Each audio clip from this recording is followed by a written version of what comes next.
Ethan Couch is the 16-year-old who was driving drunk with a group of friends in his truck when he crashed into 4 people on the side of the road that were trying to get a car up and running, and he killed all 4 of them. Well, because of a psychologist who noted that he has something known as affluenza, he was able to get off with no jail time whatsoever, and he has to go to a facility in order to get rehabilitated. Now, there's an update to this story, and of course, a lot of people were angry about this. And if you can't remember what affluenza was, apparently it's when you're so wealthy that you don't understand what consequences are, so you do really bad things without thinking ahead of time. Now, and somehow that is supposed to justify your actions. To most regular people, that makes your actions worse, yes, right? But the judge bought it and just gave the kid probation. Yes.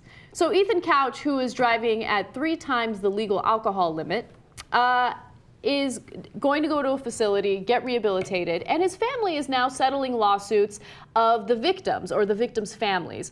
So the amount is undisclosed. We don't know exactly what it is, but it includes the families of Breanna Mitchell and Hollie Boyles.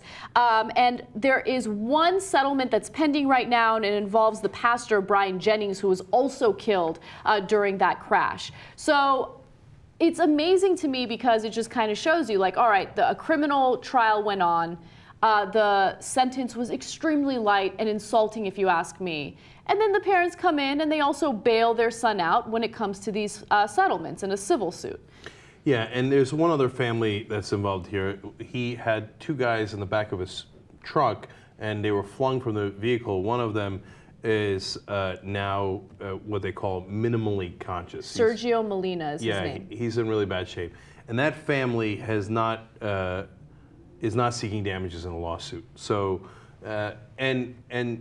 so then the question is, if you're one of those families, do you take the money?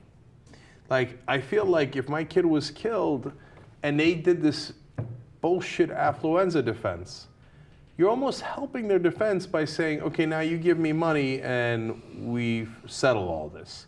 So then they think, well, see, it has no consequences. The kid just got probation, went to a nice rehab center. I paid off the victims. No consequences. So then if he were to do something else again, he could now rightfully claim affluenza. Last time I killed 4 people, you told me there were no consequences. So I did it again. Yeah. You know, and so, look, I'm not here to judge the families. They went through hell, right? We're also talking about the costs of having, a funeral and for Sergio Molina, I know that they're not seeking damages at the moment. I think that they absolutely should, because he is barely alive at this point. He can't move. He's completely paralyzed. He needs care. Huge cost there. Huge cost there, right? So I definitely don't blame, and I know you're not blaming the family for taking the settlement, but there absolutely should be some sort of financial settlement there, because the family needs to pay for these things. And if they're not going to get any justice in terms of our criminal justice system, they should at least get some justice in terms of, financial support for what they're going through. So putting aside, like you said and I said, any criticism of the families, on a societal level, it doesn't feel right. Yeah. It feels like they got to pay off the families and they got away with it, right? And it's frustrating, and you wish that there were real consequences, and more than that, you just wish that justice was fairly applied. Because you know that if he wasn't super rich, if he was a poor kid who was at 3 times the level of the blood alcohol you're allowed to have, and he killed 4 people, he'd be in jail for so damn long. A great way of curing affluenza and breaking that vicious cycle is making this kid face some real consequences for his actions. Right. And 4 people died. 1 person is paralyzed. I mean, that's amazing. Can we keep it real? Over under on how much a poor black kid would have gotten if he'd done the same thing?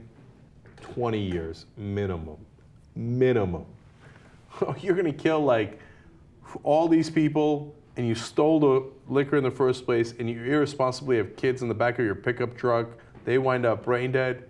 They would have no fucking mercy at all for that kid. I mean, they would throw a book and a half at him. We just did a story about this Hispanic guy in Fresno, California, who pointed a laser at a police helicopter. He got sentenced to 14 years in prison. Okay. 14 years for pointing a laser at a helicopter. Not a real laser that shoots it down, one of those lasers that you point at things, right? I look at a 14 years chalkboard. behind bars. 14 No one years. died. No one died. Probation for this guy. Well, to be fair, he was a poor Latino, so he knew his actions have consequences. Right. He doesn't suffer from affluenza. I like that now, according to our justice system, poor middle-class people are smarter than rich people. Like, they understand consequences.